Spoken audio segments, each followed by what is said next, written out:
السلام علیکم ورحمۃ اللہ وبرکاتہ۔ ناظرین، آپ کا استقبال ہے ہمارے چینل اصلاح امت میں۔ نئے آنے والے ساتھیوں سے درخواست ہے کہ چینل کو سبسکرائب کر لیں، ویڈیو کو لائک کریں اور بیل آئیکن کو دبانا نہ بھولیں تاکہ ہماری ہر نئی آنے والی ویڈیو کی نوٹیفیکیشن آپ تک پہنچتی رہے۔ الحمدللہ وکفی وسلام علی عبادہ الذین اصطفی، اما بعد فاعوذ باللہ من الشیطان الرجیم، بسم اللہ الرحمن الرحیم۔ وَإِذِ ابْتَلَىٰ إِبْرَاهِيمَ رَبُّهُ بِكَلِمَاتٍ فَأَتَمَّهُنَّ قَالَ إِنِّي جَاعِلُكَ لِلنَّاسِ إِمَامًا صدق اللہ مولانا العظیم۔ اللہ رب العزت نے تقریباً 1,24,000 کم و بیش انبیاء اکرام دنیا کے اندر بھیجے ہیں، جن میں سے سب سے آخری نبی امام الانبیاء احمد مجتبی محمد مصطفیٰ صلی اللہ علیہ وسلم ہمارے نبی ہیں۔ آپ صلی اللہ علیہ وسلم سے پہلے بہت سارے انبیاء گزرے دنیا کے اندر، جن کے حالات و احوال اللہ رب العزت نے چند کے قرآن کے اندر بیان فرمائے ہیں۔ ان تمام میں سے جن کے احوال ہمیں قرآن کریم میں ملتے ہیں، حضرت ابراہیم علیہ السلام کا ذکر، حضرت ابراہیم علیہ السلام کا تذکرہ نمایاں طور پر قرآن کریم کے اندر ہمیں ملتا ہے۔ تقریباً پہلے پارے سے لے کر کے 26 پاروں تک اللہ رب العزت نے، اور ہو سکتا ہے اس سے بھی آگے ہو، وقتاً فوقتاً مختلف پاروں میں، مختلف صورتوں میں حضرت ابراہیم علیہ السلام کا تذکرہ کیا ہے۔ یہ مہینہ ذی الحجہ کا مہینہ ہے۔ اللہ رب العزت نے اس مہینے کے اندر 2 خاص عبادتیں رکھی ہیں، ایک حج کی اور ایک قربانی کی۔ یہ قربانی کیا ہے؟ کیوں ہم اور آپ یہ قربانی کرتے ہیں؟ اس کے پیچھے بیک گراؤنڈ اور اس کا منظر کیا ہے؟ حضرت ابراہیم علیہ السلام کا وہ واقعہ جو وہ لے کر کے نکلے اپنے بیٹے کو، حضرت اسماعیل علیہ السلام کو ذبح کرنے کے لیے، یہ پورا پس منظر اور اللہ رب العزت کی طرف سے عظیم ترین امتحانات حضرت ابراہیم علیہ السلام کے، یہ ہے اس قربانی کے پیچھے کا ایک بہت بڑا پس منظر۔ آئیے قرآن کریم کے اندر ہم اور آپ غور کرتے ہیں کہ حضرت ابراہیم علیہ السلام کے ساتھ اللہ رب العزت نے کون کون سی امتحانات کا معاملہ کیا ہے۔ ہمیں اور آپ کو قرآن کریم مکمل طور پر رہنمائی کرتا ہے۔ تمام واقعات کا ذکر حضرت ابراہیم علیہ السلام کا ہمیں قرآن کریم کے اندر ملتا ہے۔ سب سے پہلے پارہ نمبر 1 سورہ بقرہ میں یہ جو امتحانات حضرت ابراہیم علیہ السلام کے ہوئے نا، 4 بڑے امتحانات ہیں حضرت ابراہیم علیہ السلام کے جو ہوئے ہیں، اور ان 4 میں اللہ رب العزت نے فرمایا وَإِذِ ابْتَلَىٰ إِبْرَاهِيمَ رَبُّهُ بِكَلِمَاتٍ فَأَتَمَّهُنَّ، اور ابراہیم کے پروردگار نے ان کو آزمایا چند باتوں میں، فَأَتَمَّهُنَّ، وہ 100% کامیاب ہوئے، 100% کامیاب۔ فرمایا اللہ رب العزت نے انی جاعلک للناس اماما، یہ آزمائش اس لیے تھی کہ حضرت ابراہیم علیہ السلام کو لوگوں کا امام بنا دیا جائے، لوگوں کا پیشوا اور مقتدی بنا دیا جائے حضرت ابراہیم علیہ السلام کو۔ یاد رکھی جائے یہ بات کہ انبیاء اکرام علیہ السلام پر جو حالات آتے ہیں، جو آزمائشیں آتی ہیں، وہ اللہ رب العزت کی طرف سے ان کے درجات کو بلند کرنے کے لیے ہوتی ہیں۔ اور انبیاء اکرام کے علاوہ جو انسانوں پر آزمائشیں آتی ہیں، وہ بسا اوقات ان کے گناہوں کے سبب آتی ہیں ان کے اوپر۔ چنانچہ حضرت ابراہیم علیہ السلام کے جتنے امتحانات دیے گئے، جو آزمائشیں ان کے ساتھ آئیں، وہ ان کے درجات کو بلند کرنے کے لیے تھی، اور درجات کا سب سے بلند مرتبہ انی جاعلک للناس اماما، کہ حضرت ابراہیم علیہ السلام کو لوگوں کا امام اور لوگوں کا مقتدی اور پیشوا بنا دیا جائے۔ اب آئیے، بات تو یہ ہو گئی کہ تمام امتحانات میں حضرت ابراہیم پاس، 101 نمبر سے پاس، کوئی شک و شبے کی گنجائش نہیں۔ لیکن امتحانات کیا تھے؟ کون سا امتحان تھا؟ کتنا بڑے لیول کا امتحان تھا؟ قرآن کریم ان واقعات کو بھی پورے طریقے سے ذکر کرتا ہے۔ چنانچہ اللہ رب العزت نے 7ویں پارے کے اندر اب منظر کشی کرنا شروع کی ہے حضرت ابراہیم علیہ السلام کے امتحانات کی۔ حضرت ابراہیم علیہ السلام جس گھر کے اندر پیدا ہوئے وہ گھر بتوں کا اڈا تھا، بتوں کی پرورش ان کی گھٹی میں ملی ہوئی تھی، یہاں تک کہ حضرت ابراہیم علیہ السلام کے والد آزر جو تھے وہ فقط بتوں کی پوجا نہیں کرتے تھے بلکہ بت ساز تھے، بت بنایا کرتے تھے اپنے ہاتھوں سے۔ جب حضرت ابراہیم علیہ السلام نے ذرا شعور سنبھالا اور شعور کی عمر کو پہنچے، وہ سمجھ گئے، شعور نبوت لے کر کے پیدا ہوئے تھے کہ یہ بت خدا نہیں ہو سکتے، چنانچہ اپنے والد کو مخاطب کرتے ہوئے کہا اذ قال ابراہیم لأبیہ آزر تتخذ اصناما آلہا انی اراک وقومک فی ضلال مبین۔ کہا ابراہیم علیہ السلام نے اپنے باپ آزر سے، کیا تم معبودوں کو اپنے ہاتھ سے بناتے ہو؟ مجھے تو تم اور تمہاری پوری قوم کھلی ہوئی گمراہی کے اندر نظر آ رہی ہے۔ کون کہہ رہا ہے؟ ایک معصوم بچہ، ابھی زیادہ کوئی عمر نہیں ہے، وہ اپنے باپ سے کہہ رہا ہے، اس لیے کہ شعور نبوت لے کر کے پیدا ہوا تھا، وہ جانتا تھا کہ کوئی بت خدا نہیں ہو سکتا، کوئی مورتی خدا نہیں ہو سکتی۔ چنانچہ بتوں کی عبادت کرنے کے ساتھ ساتھ حضرت ابراہیم علیہ السلام کے قوم میں ایک اور بیماری تھی، اور وہ کیا تھی؟ وہ یہ تھی کہ حضرت ابراہیم علیہ السلام کی قوم ستاروں کی عبادت کرتی تھی، سورج کی عبادت کرتی تھی، چاند کی عبادت کرتی تھی۔ چنانچہ ایک رات ایسا ہوا کہ حضرت ابراہیم علیہ السلام کھڑے ہوئے اور قوم کے چند افراد کھڑے ہوئے، چنانچہ دیکھا آسمان کے اوپر ستارے ہیں۔ قوم نے کہا فلما جن علیہ اللیل رأى کوكبا قال هذا ربی، کہا دیکھو یہ ستارے ہمارے پروردگار ہیں، یہ ہیں ہمارے رب۔ حضرت ابراہیم نے کہا اچھا یہ تمہارے پروردگار ہیں؟ کہنے لگے چلو ٹھیک ہے۔ بات ہوتی رہی، رات گزرتی رہی، جب صبح کا سویرا ہوا ستارے ٹمٹمانے لگے اور ختم ہو گئے۔ حضرت ابراہیم علیہ السلام نے حکیمانہ انداز کے اندر بات کو سمجھایا، فرمایا فلما آفل قال لا احب الآفلین، ارے جو ڈوب جائے، جو بجھ جائے، جو ختم ہو جائے، ہرگز وہ خدا نہیں ہو سکتا۔ چنانچہ بات آگے بڑھی، ایک رات قوم کھڑی ہوئی، حضرت ابراہیم کھڑے ہوئے، دیکھا کہ چاند آسمان کے اوپر اپنی روشنیاں بکھیر رہا ہے۔ قوم نے کہا دیکھو یہ ہے ہمارا پروردگار، یہ چاند ہے، یہ ہمارا پروردگار ہے۔ فلما رأى القمر بازغا قال هذا ربی، کہنے لگے ٹھیک ہے۔ بات آگے چلتی رہی، باتیں ہوتی رہی، رات گزرتی رہی۔ اب حضرت ابراہیم علیہ السلام نے پھر جواب دیا حکیمانہ انداز میں، اور اب ذرا بات کو کھولا، کہا فلما افل قال لئن لم يهدني ربي لاكونن من القوم الضالين، ارے یہ چاند بھی ختم ہو گیا، یہ چاند بھی ڈوب گیا، اس چاند کی روشنی بھی ماند پڑ گئی، اس چاند کی روشنی ختم ہو گئی، لہذا جو چاند ختم ہو جائے وہ میرا پروردگار نہیں ہو سکتا، اور میرا پروردگار ہی مجھے صحیح راہ دکھائے گا، اور تم سب کے سب گمراہی پر ہو، تم سب کے سب خسارے میں ہو۔ جب یہ بات کہی حضرت ابراہیم علیہ السلام نے قوم کو جواب دیا حکیمانہ انداز میں، اور اب چوٹ ماری بات پہ۔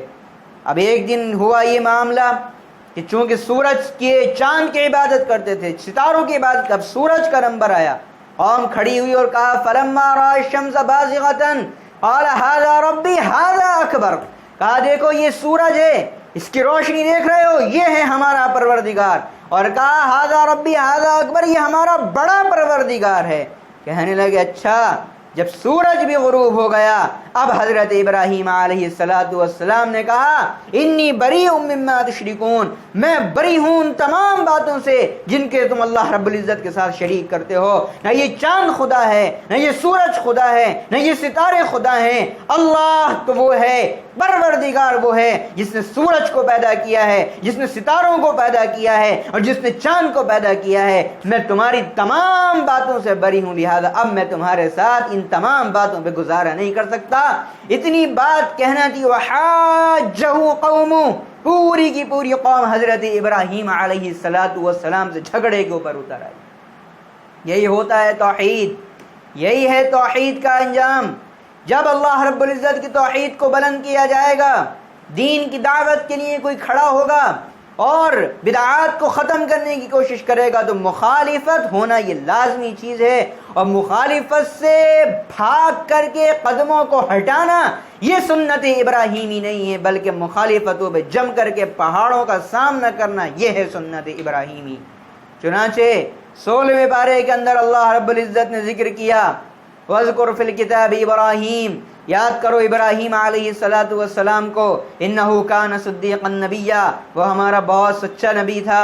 فرمایا اب حضرت ابراہیم علیہ السلام دعوت کا آغاز کر رہے ہیں اپنے گھر سے، اپنے باپ کو لے کر کے بیٹھ گئے اور کہنے لگے، پورا نقشہ اللہ رب العزت نے کھینچا ہے قرآن میں، کہا اے والد گرامی، اذ قال لأبیہ یا ابت لم تعبد ما لا يسمع ولا يبصر ولا یغنی عنک شیئا، اے میرے والد، اے میرے باپ، کیا آپ عبادت کرتے ہیں ان لوگوں کی؟ یا ابتی لما تعبدو، کیوں عبادت کرتے ہیں آپ ان کی؟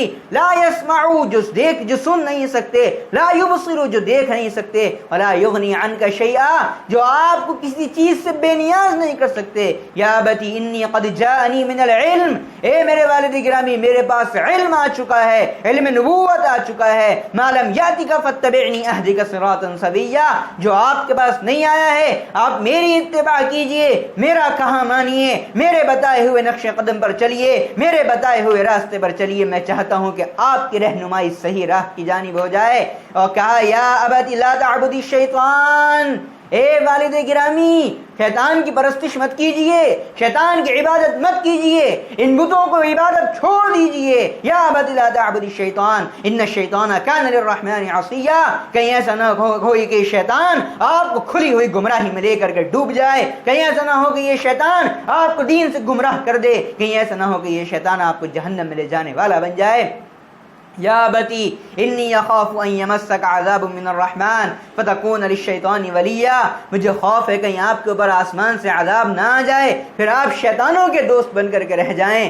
حضرت ابراہیم علیہ السلام نے اپنے باپ سے کوئی دولت نہیں مانگی تھی، کوئی جائیداد نہیں مانگی تھی، کوئی پیسہ نہیں مانگا تھا، کہ دولت کے خزانے نہیں مانگے تھے، کوئی پیسوں کے انبار نہیں مانگے تھے، لیکن یہ بات جب حضرت ابراہیم نے کہی ہے، باپ غصے میں غیظ و غضب کا شکار ہو کر کے کہنے لگے، یا ابراہیم، اے ابراہیم سن، لئن لم تنتہی لارجمنک واہجرنی ملیا، یا تو یہ کہ ہمارے باپ دادا کے دین کے اندر واپس آؤ، ان بتوں کی عبادت تم بھی کرو، اور اگر ان بتوں کی عبادت تم نہیں کر سکتے تو نکل جاؤ یہاں سے، اور اگر نہیں نکلو گے تو میں پتھر مار مار کے تمہیں ہلاک کر دوں گا۔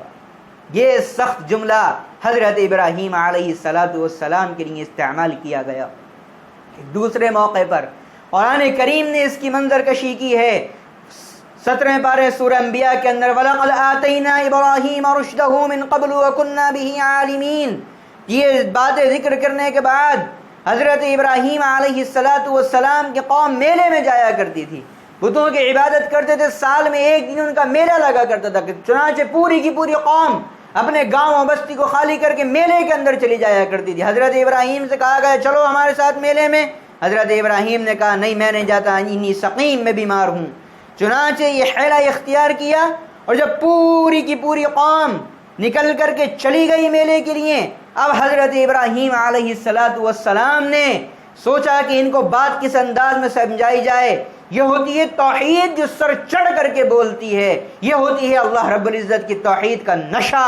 چنانچہ حضرت ابراہیم نے لیا ایک لمبا چوڑا کلہاڑا اور لے کر کے ان کے پوری کی پوری قوم کے بت خانے کے اندر گھسے، اور گھس کر کے فجعلہم جزازا الا کبیرا لہم لعلہم یرجعون، تمام بتوں کی وہ حرکت بنائی، کسی کی آنکھ توڑی، کسی کا کان توڑا، کسی کی ناک توڑی، کسی کا پیر توڑا، کسی کا ہاتھ توڑا، اور تمام توڑ پھوڑ کر کے وہ کلہاڑا جو تھا وہ سب سے بڑے والے بت کے گلے میں لے جا کر کے ڈال دیا تاکہ ان کو اپنی قوم کو بات کو سمجھا سکیں۔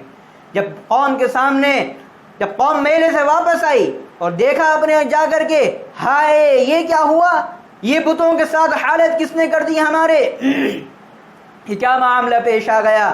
چنانچہ کہنے لگے، قوم میں چیمہ گوئیاں شروع ہوئیں، قالوا سمعنا فتى يذكرهم يقال له ابراہیم، کہنے لگے ارے وہ ابراہیم، وہ نوجوان جس کو ہمارے بتوں کو برا بھلا کہتا ہے اس کے علاوہ کسی کا کام نہیں ہو سکتا، بلاؤ اس کو بلاؤ. قالوا فأتوا به على أعين الناس لعلهم يشهدون. نمرود کے سامنے معاملہ ہوا، کہنے لگا لوگوں کے روبرو حاضر کرو، لے کر کے آؤ ابراہیم کو. قالوا فأتوا به على أعين الناس لعلهم يشهدون. چنانچہ حضرت ابراہیم علیہ السلام لائے گئے. پوچھا گیا ابراہیم انت فعلت هذا بآلهتنا انه لمن الظالمین، کیا یہ سب کام تم نے کیا ہے ہمارے بتوں کے ساتھ؟ تم ہو یہ کام کرنے والے؟ تم نے بتوں کا حال کیا ہے ہمارے؟ حضرت ابراہیم علیہ السلام نے بات سمجھائی بڑے حکیمانہ انداز میں. کہنے لگے اچھا یہ بت ٹوٹے ہوئے پڑے ہوئے ہیں، چھوٹے چھوٹے تمام بت، یہ حالت ہوئی ہے ان کی. بل فعلہ کبیرہم ھذا فاسألوہم ان کانوا ینطقون. حضرت ابراہیم کہنے لگے ارے یہ کلہاڑا تو بڑے والے بت کے گلے میں پڑا ہے، پوچھ لو نا اس سے، یہ بتائے گا ان کانوا ینطقون. اگر یہ بولتا ہے پوچھو اس سے، یہ بتائے گا کہ کس نے یہ تمام کام کیے ہیں. اب جو حضرت ابراہیم نے یہ بات کہی ہے پوری کی پوری قوم نے سر لٹکا لیا اور کہنے لگے فرجعوا الى انفسهم فقالوا ثم نكسوا على رؤوسهم لقد علمت ما هؤلاء ينطقون. کہنے لگے ابراہیم کیا تو جانتا نہیں ہے کہ یہ بول نہیں سکتے؟ تو جانتا نہیں ہے یہ بات نہیں کر سکتے؟ اب حضرت ابراہیم نے بات سمجھائی اور واضح کر کے فرمایا افتعبدون من دون اللہ ما لا ينفعكم شيئا ولا يضركم اف لكم ولما تعبدون من دون اللہ افلا تعقلون. ارے جب بول نہیں کر سکتے، اپنی حفاظت نہیں کر سکتے تو تمہاری کیا حفاظت کر سکیں گے؟ کوئی آیا ان کو کاٹ پیٹ کے چلا گیا، ان کو کچھ نہ پتہ چلا، یہ تمہارے نفع نقصان کے مالک کیسے ہو گئے؟ اف لکم، میری قوم کے لوگوں تف ہے تمہارے اوپر، بے وقوف ہو تم لوگ، تم سے بڑا بے وقوف کوئی نہیں ہے. افلا تعقلون، تمہارے اندر عقل و شعور بالکل نہیں ہے. جب یہ بات کہنا تھی اب آیا بڑا امتحان حضرت ابراہیم علیہ السلام کو. پوری کی پوری قوم نے کہا حرقوا وانصروا آلہتکم ان کنتم فاعلین، آگ جلائی جائے اور اپنے بتوں کی مدد کرو، ان بتوں کو پھر سے تیار کرو. اور حضرت ابراہیم علیہ السلام کے لیے اب آگ کے الاؤ کو جلاؤ. اتنی آگ جلائی گئی، اتنی تیاری کے ساتھ آگ جلائی گئی کہ لپٹیں آسمان سے باتیں کرتی ہیں. اس کی لایا گیا حضرت ابراہیم علیہ السلام کو. کیسے ڈالا جائے اس آگ کے اندر جس کی لپٹیں آسمان سے باتیں کرتی ہیں؟ کوئی پاس سے گزر جائے تو جھلس کے رہ جائے. شیطان آیا اور کہا ایسا کرو یہ غلیل جو ہے نا آج ہمارے زمانے میں کہا یہ بناؤ اور اس میں رکھ کر کے ابراہیم کو آگ کے اندر پھینک دیا جائے. چنانچہ حضرت ابراہیم علیہ السلام کے ساتھ یہی معاملہ کیا گیا. پوری کی پوری قوم اکٹھی ہوئی اس آگ کے سامنے اور حضرت ابراہیم علیہ السلام کو امتحان دیکھی. حضرت ابراہیم علیہ السلام کا لیا حضرت ابراہیم علیہ السلام کو اس کے اندر اور حضرت ابراہیم کو اس کے اندر پھینک دیا گیا. اور جب پھینکا جا رہا ہے حضرت ابراہیم علیہ السلام کو، زبان پر کوئی شکوہ نہیں ہے حضرت ابراہیم علیہ السلام کے. حضرت جبرائیل علیہ السلام آئے، کہنے لگے ابراہیم ہم تمہاری مدد کے لیے حاضر ہیں، بتاؤ ہم تمہاری مدد کریں. حضرت ابراہیم علیہ السلام نے کہا اللہ رب العزت میری مدد کو دیکھ رہا ہے، وہ دیکھ رہا ہے، مجھے تمہاری مدد کی کوئی ضرورت نہیں ہے. زبان پر ایک نغمہ جاری ہے حسبی اللہ ونعم الوکیل. اور حضرت ابراہیم علیہ السلام کو اس آگ کے اندر ڈال دیا گیا. چنانچہ اللہ رب العزت نے تمام پردوں کو ہٹاتے ہوئے براہ راست آگ کو مخاطب کیا، کہا یا نار کونی بردا وسلاما علی ابراہیم، اے آگ تو ٹھنڈی ہو جا ابراہیم پر، سلامتی والی ٹھنڈی ہو جا، سلامتی والی ٹھنڈی ہو جا. چنانچہ وہ آگ حضرت ابراہیم علیہ السلام پر سلامتی کے ساتھ ٹھنڈی ہو گئی. اگر یہ نہ کہا جاتا کہ سلامتی کے ساتھ ٹھنڈی ہو جا تو بات یہ ہوتی کہ وہ آگ فقط ٹھنڈی ہونے میں برف کی طرح ٹھنڈی ہو سکتی تھی، اس میں رہنا مشکل ہو جاتا. لیکن کہا سلامتی کے ساتھ اتنی ٹھنڈی کہ پریشانی بھی نہ ہو اور نہ اتنی گرم ہو جائے کہ حضرت ابراہیم علیہ السلام کو جھلسا کے رکھ دے. چنانچہ علامہ اقبال نے کہا تھا آج بھی ہو جو ابراہیم کا ایمان پیدا، آگ کر سکتی ہے انداز گلستہ پیدا، لیکن ہمارے اور آپ کے وہ ایمان، اللہ رب العزت کی ذات پہ وہ توکل، وہ تمام کے تمام ختم ہوتے چلے جا رہے ہیں. یہ ایک بہت بڑا امتحان تھا حضرت ابراہیم علیہ السلام کا. وقت زیادہ ہوتا چلا جا رہا ہے، بات کو مختصر کرتے ہوئے اب میں اس واقعے کی طرف آ رہا ہوں جو اس قربانی کا سب سے بڑا پس منظر ہے.